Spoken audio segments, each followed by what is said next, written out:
పరిశుద్ధ గ్రంథంలో నుంచి 92వ దావీదు కీర్తన 92వ దావీదు కీర్తన మొదటి 4 వచనాలు మనం చదువుకుందాం. మొదటి 4 వచనాలు. యెహోవాను స్తుతించుట మంచిది, మహోన్నతుడా నీ నామం కీర్తించుట మంచిది.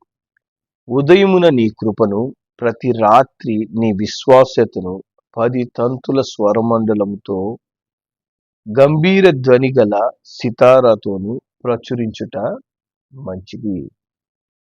ఎందుకనగా యెహోవా నీ కార్యము చేత నీవు నన్ను సంతోషపరుచున్నావు, నీ చేతి పనులను బట్టి నేను ఉత్సహించుచున్నాను. హల్లెలూయా.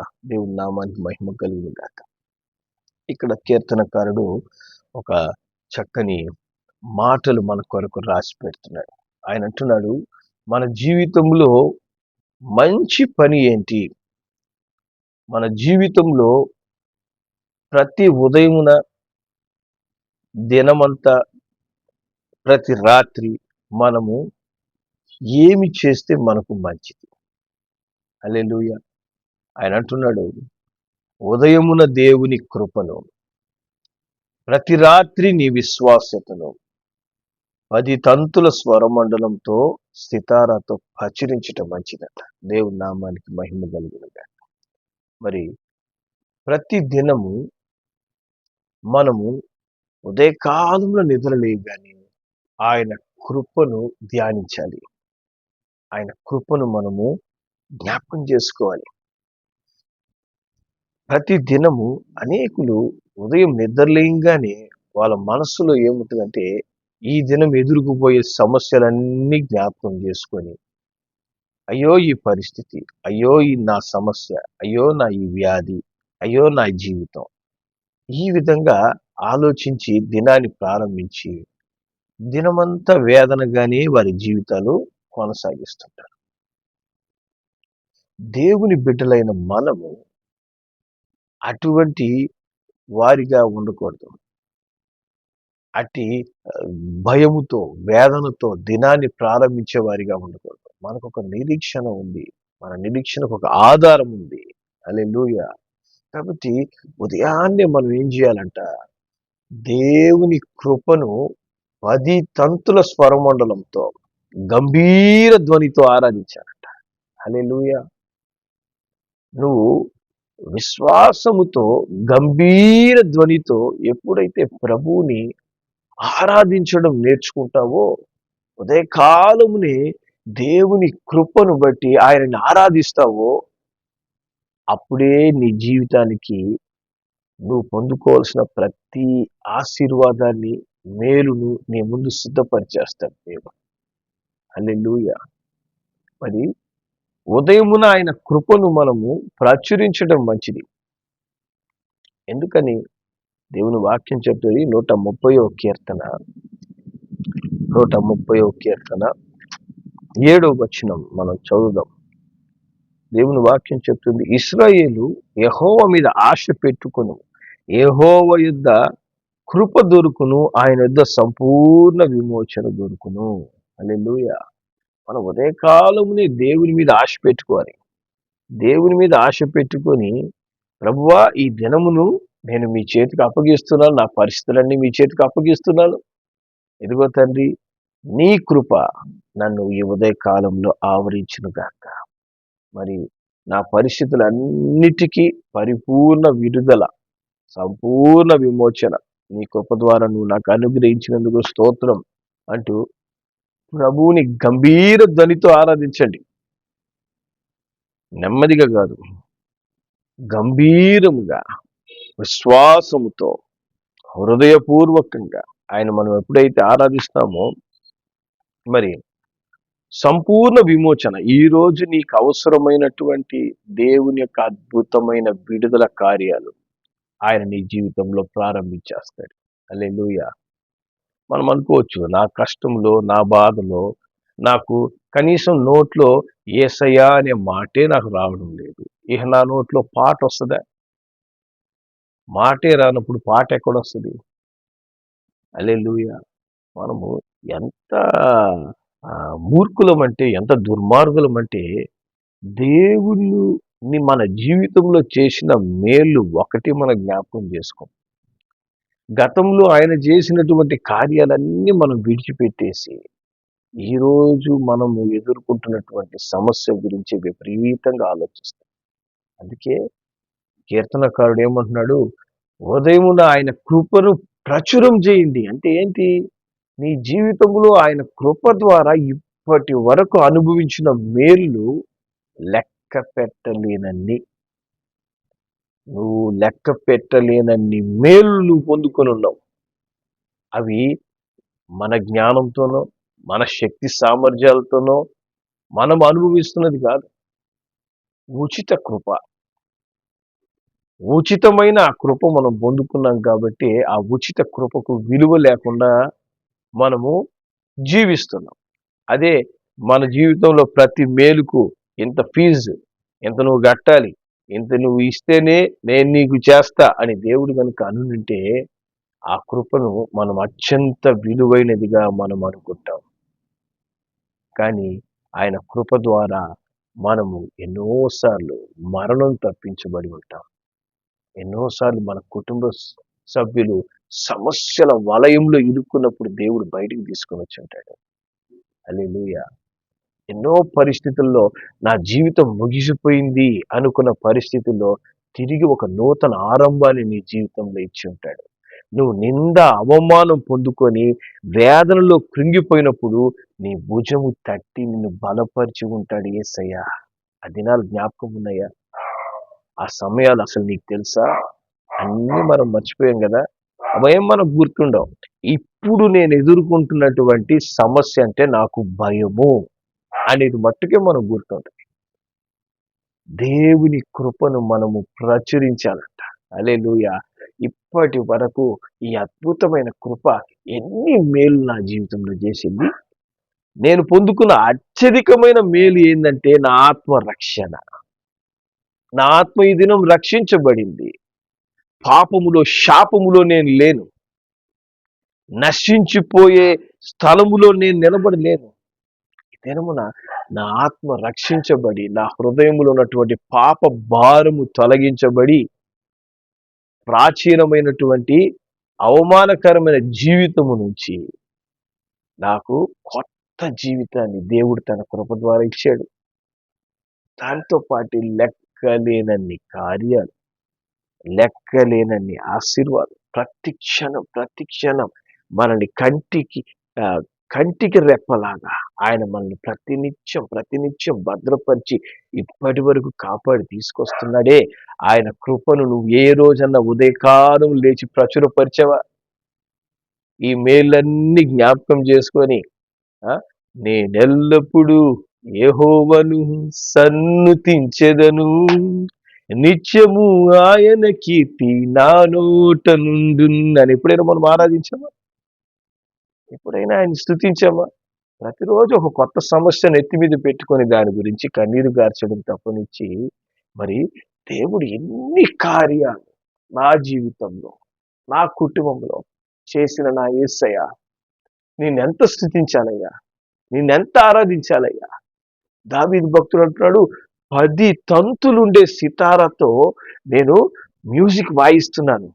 మ్యూజిక్ వాయిస్తూ గంభీరంగా అరిచి నేను పాటలు పాడుతున్నాను. ఉదయం నిద్రలేంగానే నోరు తెరిచి బిగ్గరగా నేను నిన్ను స్తుతిస్తున్నానయ్యా. ఇది కూడా సరిపోవడం లేదు.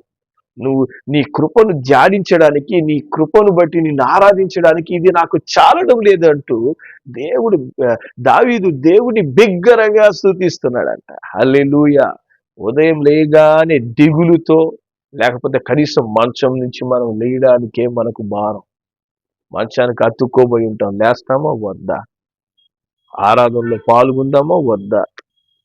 ఈ రోజు ఏమన్నా దీన్ని ఏ విధంగా కట్ చేసుకుందామా ఈ పరిస్థితి? ఎందుకంటే ఈ రోజు ఎదుర్కొపోయే సమస్యలు నా మనసులో నిండిపోయి ఉన్నాయి. ఒక పెద్ద చెత్తలాగా తలలో తూరిపోయింది. దీనివల్ల నేను నెమ్మది లేకుండా దినాన్ని ప్రారంభించాను. నెమ్మది లేకుండా దినాన్ని ప్రారంభిస్తే దినమంతా మనకు నెమ్మది ఉండదు. మనకు ఆ పరిస్థితి నుంచి విడదా దొరకదు.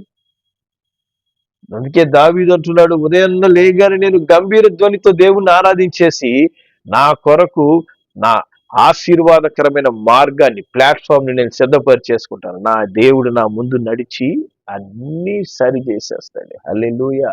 దేవుని నామానికి మహిమ కలుగును గాక. ఆయన అంటున్నాడు, నేను ఈ ఉదయకాలంలో ఈ దేవుని కృపను నేను ప్రచురిస్తే ఏం జరుగుతుందంటే, ఆయన అంటున్నాడు 4వ వచనంలో, ఎందుకనగా 92వ కీర్తన 4వ వచనం, ఎందుకనగా యెహోవా నీ కార్యము చేత నువ్వు నన్ను సంతోషపరుస్తావు. హల్లెలూయా.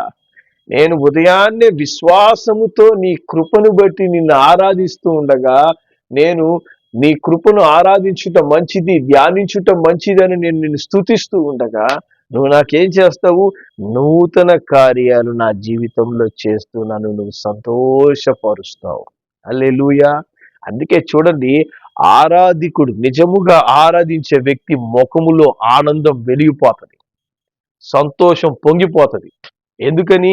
సమస్యలు తొలగిపోయినందుకు కాదు, ఆ సమస్యలన్నిట్లో దేవుడు తోడై ఉండి వాటన్నిటి నుంచి విడిపిస్తాడు, వాటన్నిటి నుంచి విడిపించి సంతోషపరుస్తాడు. హల్లెలూయా. దేవుని నామానికి మహిమ కలుగును గాక.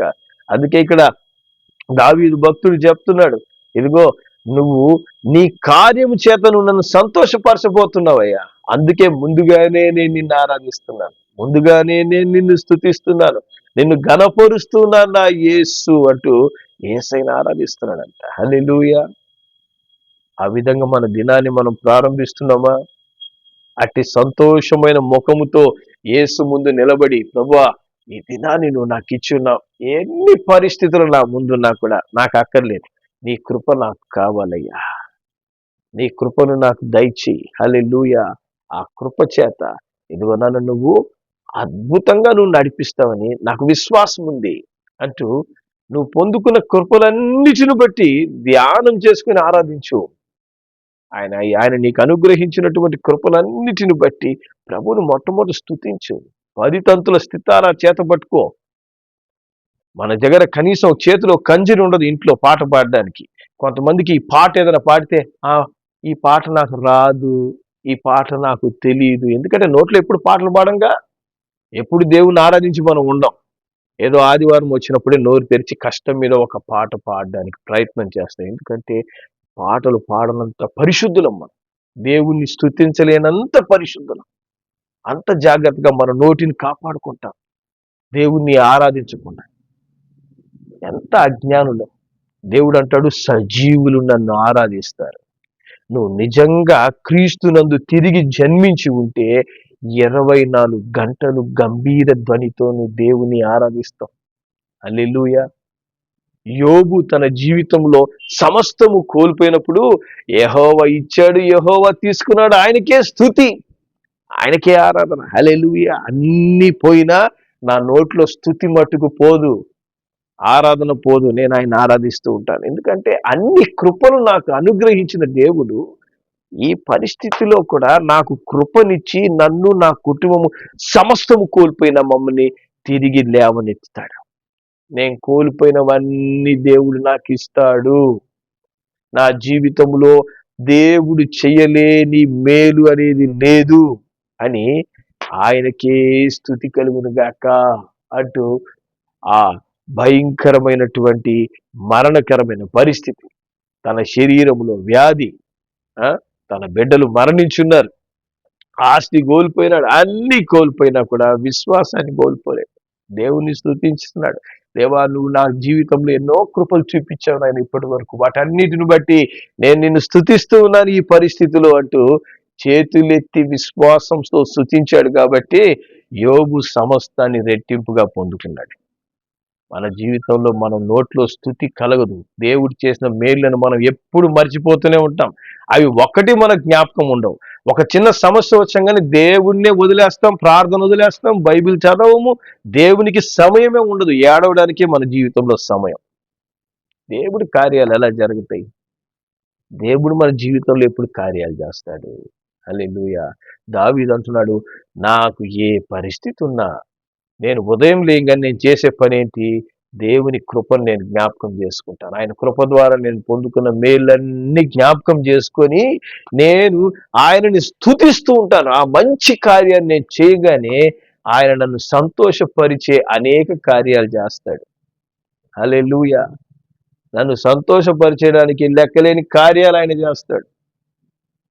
ఉదయం లేయంగానే ఫోన్లు పట్టుకుంటుంటారు. ఎవరితో మాట్లాడాలా, ఎవరితో మనం ఎవరికి మనం ఏ విషయాలు తెలియజేయాలా, జాగ్రత్త. అన్ని పక్కన పెట్టి మొట్టమొదట దేవుణ్ణి ఆరాధించండి. ఇష్టం ఉన్నా ఇష్టం లేకపోయినా, శరీరం సహకరిస్తున్నా సహకరించకపోయినా, మీ ఇంట్లో ఆరాధించడానికి పరిస్థితులున్నా లేకపోయినా నువ్వు దేవుని ఆరాధించు. చెరసాలలో బంధించబడినటువంటి పౌలు శీలలు వారికి రక్త గాయాలతో ఉండి కనీసం నోరు తెరవడానికి పరిస్థితులు లేనప్పుడు వారు ప్రభువుని అర్ధరాత్రి ఆరాధించారంట, కటిక చీకటిలో. మనం ఆ పరిస్థితిలో లేము. మన ఇంట్లో మనం క్షేమంగా ఏసీలు వేసుకొని ఫ్యాన్లు వేసుకొని ప్రశాంతంగా ఉన్నాం. ఏదో ఎదుర్కొంటున్నాం, ఒక సమస్య, ఒక శోధన ఎదురొస్తుందేమో. మరి దానికే మనం కృంగిపోతే, దానికే మన నోట్లో స్థుతి రాకపోతే, దేవుడు చేసిన కార్యాలన్నీ, ఆయన కృప ద్వారా మనం పొందుకున్న మేళ్ళన్నీ మనం మర్చిపోయి దేవుని విడిచిపెట్టి జీవిస్తుంటే, దేవునికి మన జీవితంలో సమయం ఇవ్వడానికే మనకు సమయం లేనంత బిజీగా మనం ఉంటే, దేవుడి కార్యాలు మనం ఎప్పుడు చూస్తాం? హల్లెలూయా. ఆయన కృపను మనం ధ్యానించాలంట. ఆయన కృపను మనం ప్రచురపరచాలి ఉదయకాలంలో. హల్లెలూయా. దేవా, నా జీవితంలో ఇన్ని దినాలు, ఇంతకాలం నాకు తోడై ఉండి నా జీవితంలో చేసిన కార్యాలన్నిటిని బట్టి నీకు స్తోత్రమయ్యా అంటూ మనం దేవుని ఆరాధిస్తే దేవుడు ఏం చేస్తాడు తెలిసిన? చూడండి, 33వ కీర్తనలోకి వెళ్దాం. 33వ కీర్తన 18-19 వచనాలు. దేవుని వాక్యం చెప్తుంది ఇక్కడ, వారి ప్రాణమును మరణం నుండి తప్పించుటకు, కరువులో వారిని సజీవులుగా కాపాడుటకు యెహోవా దృష్టి ఆయనందు భయభక్తులు గల వారి మీదను, ఆయన కృప కొరకు కనిపెట్టు వారి మీదను నిలుస్తుందంట. హల్లెలూయా. అదే కాలంలో ఆయన కృప కొరకు నువ్వు కనిపెట్టేవాడిగా ఉంటే, ఈ దినము మరణ పరిస్థితి నీకు వచ్చినా దాని నుంచి ఆయన తప్పిస్తాడు.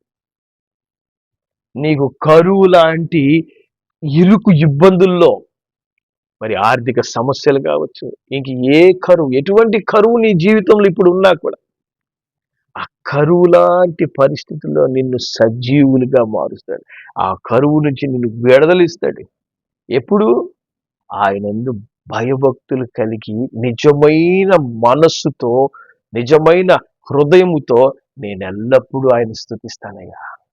నా యేసయ్య, ఇప్పుడు నాకు అన్నీ ఉన్నప్పుడు నేను నిన్ను స్తుతిస్తాను, ఏది లేనప్పుడు నేను నిన్ను స్తుతిస్తాను. మానవుడు ఎటువంటిడంటే అన్ని ఉన్నప్పుడు మదముతో నింపబడి దేవుని స్తుతించాడు, మదముతో నింపబడతాడు. ఏది లేదనుకో, ఏం జరిగింది నా జీవితంలో ఏ మేలు జరగలేదని దేవుని స్తుతించాడు. ఏదో ఒక విధంగా దేవుని స్తుతించకుండా ఉండడమే మానవుని యొక్క ఆలోచన. దేవుడు చేసిన మేళ్లను బట్టి నువ్వు నిజముగా ఆయన భయభక్తులు కలిగి ఆయన ఆరాధించగలిగితే, దేవుడు మరణం నుంచే నిన్ను తప్పిస్తాడంటే నీ ప్రతి సమస్య నుంచి తప్పించలేడా? మరణం నుంచి తప్పించడం దేవునికి ఈజీ, కానీ నా సమస్య నుంచి తప్పించడం దేవునికి ఈజీ కాదు, చాలా కష్టం. మరణమే దేవునికి ఈజీ. ఇప్పుడు నేను ఎదుర్కొనే సమస్యల నుంచి ఆయన నన్ను విడుదలలోకి నడిపించలేడు కాబట్టి నాకు మనస్సు లేదు. ఉదయం నిద్రలేయంగానే దేవుని ఆరాధించను రాదు నాకు. మనమే చేతులారా దేవుని యొక్క మేళ్లను కోల్పోతాం, దేవుని కార్యాలను మనం చూడలేం. హల్లెలూయా. దేవుని దృష్టి ప్రతి ఇంటిలో నా యందు భయభక్తులు కలిగి ఎవరయ్యా నా కృప కొరకు ఎదురు చూస్తారు అని దేవుడు చూస్తుంటాడంట. హల్లెలూయా. నీ ఇంట్లో నువ్వు నిజంగా ఈ ఉదయకాలం నిద్రలేసి ఆరాధించి ఉన్నట్లయితే, ఇప్పుడు కూడా నువ్వు ఆరాధిస్తూ ఉన్నట్లయితే, అది కూడా ఎట్లా? పేరుకి కాదు, భయభక్తులతో. ఆయనకి ఎన్నో భయంకరమైన కార్యాలు ఆయన కృపచేత నా జీవితంలో చేశాడయ్యా. ఇదిగో, పాపములో చచ్చిన స్థితిలో నుంచి నన్ను బ్రతికించాడయ్యా. ఈ బ్రతుకు ఆయన దేవుడిచ్చినటువంటి భిక్షమయ్యా. యేసయ్యా, నైనా ఇప్పుడు వరకు నువ్వు నన్ను నడిపించావు, నా కుటుంబాన్ని నడిపించావు, ఇకపై కూడా నడిపిస్తావు, నాకు నమ్మకం ఉందో యేసు అంటూ ఎవడైతే దేవుడికి భయభక్తులు కలిగి ఆరాధిస్తూ ఉంటాడో, దేవుడు ఆ ఇంటిని చూసేస్తాడు. ఆ ఇంట్లో నుంచి వస్తున్న ఆరాధన ఆయనకి ఇంపైన సువాసనగా ఆయన వద్దకు చేరుతుంది. హల్లెలూయా. దేవునికి మహిమ కలుగును గాక. అప్పుడు శతాధిపతి అయిన కొర్నేలి ఇంట్లో ఆరాధన దేవుని యొద్దకు చేరినప్పుడు పరలోకం నుంచి దేవదూతలు దిగొచ్చారట కొర్నేలి ఇంటికి. హల్లెలూయా. మన ఇంట్లోకి ఎవరు వస్తున్నారు? సైతాన్ దిగి వస్తుందా? దేవుని ఆరాధన ఉండదు, దేవుని స్థుతి ఉండదు, దేవుని భయం ఉండదు. ఏం స్టార్ట్ అవుతుంది? ఉదయం నుంచి రాత్రి దాకా మన ఇంట్లో సమస్యల వలయం, తగువులు, గొడవలు, అసమాధాన క్రియలు, రక్షణే ఉండదు మన ఇల్లులో. ఎందుకని? దేవుని భయం లేదు కాబట్టి, దేవుని స్థుతి లేదు. ఉదయ కాలంలో ఆయన కృపను మనం ధ్యానించాం, ఆయన కృపను మనం ఆరాధించకపోతే దేవుడు మన ఇంట్లో ప్రవేశించలేడు. అన్యులు చూడండి, ఉదయాన్నే నిద్రలేసి ఇల్లు మొత్తం కల్లాపు జల్లేసి ఇంటి ముందు కడిగేసి ముగ్గులేస్తారు.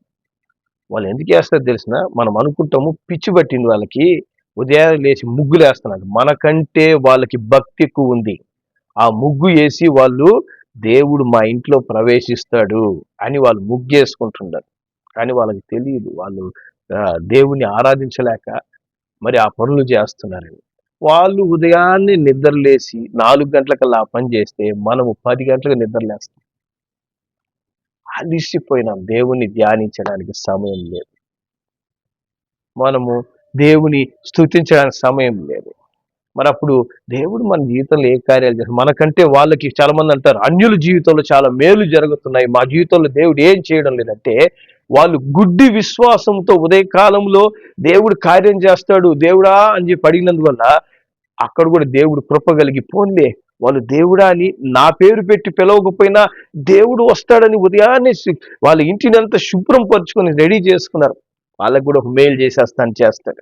అదే మన ఇల్లు ఎట్లుంటది? కంపు కొట్టి ఉంటది, మురికితో మన ఇల్లు ఉంటది, లోపల గబ్బే బయట గబ్బే. మన ఇంట్లో ఏ దుమ్ము బూజు పెట్టి కనీసం పరిశుద్ధ గ్రంథం మీద దుమ్ము కూడా పోతుంది. అప్పుడు మనకు దేవుని కార్యాలు ఎలా జరుగుతాయి చెప్పండి?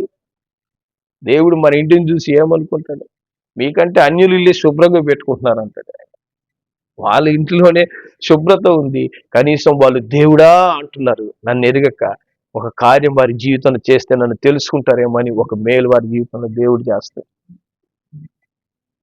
మనము జీవం గల దేవుని బిడ్డలై ఉన్నాం, కుమారులు కుమార్తెలై ఉన్నాం, ఆయన కృపచేత రక్షించబడ్డాం, ఆయన మేలు ఎన్నో అనుభవిస్తున్నాం.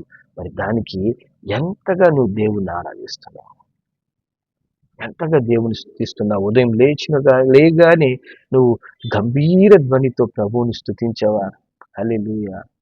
మరి ఎప్పుడైతే నువ్వు ఉదయకాలమును ఆయన కృపను బట్టి స్తుతిస్తావో, దేవుని వాక్యం చెప్తే 92వ కీర్తన 3వ వచనంలో ఉదయం నీ కృపను ప్రతి రాత్రి నీ విశ్వాస్యతను. అంటే ఏం తెలిసిన? మనం ఉదయాన్నే కృపను బట్టి స్తుతించినప్పుడంట దేవుడు ఆయన కృప చూపించి ఆయన అనేక కార్యాలు మన జీవితంలో చేయంగానే రాత్రి మనం ఏం చేయాలో తెలిసిన? దేవా నాకు తోడై ఉండి ఈ దినమంతా ఎన్ని కార్యాలు చేసావయ్యా, నేను నమ్మకస్తుడిగా లేను, అయినా నువ్వు నమ్మదగిన దేవుడిగా, అయినా నీ విశ్వాస్యతను నా పట్ల చూపించవే, నీ కార్యాలు నా జీవితంలో చేసినవే అంటూ రాత్రి కాలములో ప్రభువుని మనం స్తుతించాలంట. హల్లెలూయా. రాత్రి మనం ఎప్పుడైనా దేవుని స్తుతిస్తామా? రాగానే పడి నిద్రపోతాం, అంతే, అలసిపోయాను నిద్రపోయి. ఏమి దేవుడు ఈరోజంతా ఏం కార్యాలు చేశాడు, ఏం జ్ఞాపకాలు, వాటిని బట్టి కనీసం ఒక స్తుతి కూడా చెల్లించు.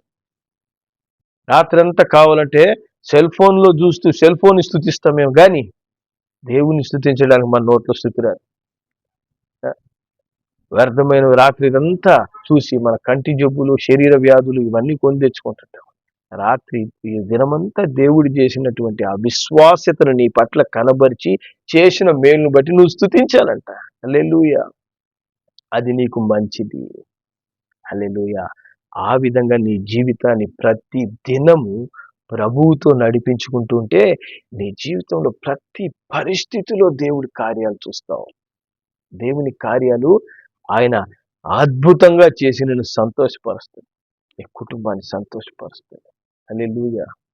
ప్రతిరోజు గంభీర ధ్వని నీ ఇంట్లో వినపడాలి దేవునికి. అయ్యా ఈరోజు నువ్వు ఇప్పటి వరకు నా జీవితంలో చూపించిన కృపలన్నిటిని బట్టి నిన్ను ఆరాధిస్తున్నాను. ఒక్కొక్కటి ధ్యానం చేసి ఆరాధించండి, ధ్యానించి స్తుతించండి. ఈరోజు ఈ పరిస్థితులన్నీ కూడా ఆయన చక్కబరిచేస్తాడు. అలాగే రాత్రి ఆయన చేసిన కార్యములన్నీ జ్ఞాపకం చేసుకొని ఆయన విశ్వాస్యతను బట్టి దేవుని స్తుతించండి. ప్రభు మిమ్మల్ని మీ కుటుంబంలో ఆశీర్వదించును గాక. ప్రార్థన చేద్దాం. ప్రేమగల మా తండ్రి, మీకు వందనాలయ్యా. ఇదిగో తండ్రి, కీర్తనకారుడు ఎంత అద్భుతంగా తండ్రి తన దినాన్ని నేను గడుపుతున్నాను చెప్తున్నాడయ్యా. ప్రతి ఉదయము దేవుడు ఇప్పటి వరకు నా జీవితంలో కనబరిచిన కృపలన్నిటిని బట్టి నేను ఆయన ఆయన్ని ఆరాధిస్తాను. ఆయన ముందు ప్రచురపరుస్తాను. దేవా, ఇది చేసావు, ఇది చేసావు, ఇది చేసావు, ఎన్ని చేసినావయ్యా అంటూ నీ కృపను బట్టి నేను స్తుతిస్తానంటున్నాడయ్యా. అవును తండ్రి, మేము అన్ని మర్చిపోతున్నాం, మమ్మల్ని క్షమించండి. నీ కృపలను మేము ధ్యానించి అయినా తండ్రి మేము అయినా నీ వెంట నడిచేందుకు, ఈ దినం ఎదుర్కోబోయే ప్రతి పరిస్థితి నుంచి నీ కృప ద్వారా తప్పించబడేందుకు అయ్యా మేము మార్గాన్ని సిద్ధపరచుకోవడం మాకు దయచేయండి. స్తుతించడం నేర్పించండి. అలాగే ఈ దినం మేము పొందుకున్న మేలన్నిటిని బట్టి, నీ విశ్వాసతను బట్టి రాత్రికాల సమయంలో నిన్ను ఆరాధించడం కూడా మాకు నేర్పించి మమ్మల్ని బలపరచమని, నీ చిత్తంలో నడిపించమని, అయినా ఇంకా అనేక బలమైన కార్యాలు అనుభవించేందుకు మమ్మల్ని నీ చిత్తంలో నడిపించమని యేసు నామములో ప్రార్థిస్తున్నాం తండ్రి. ఆమేన్.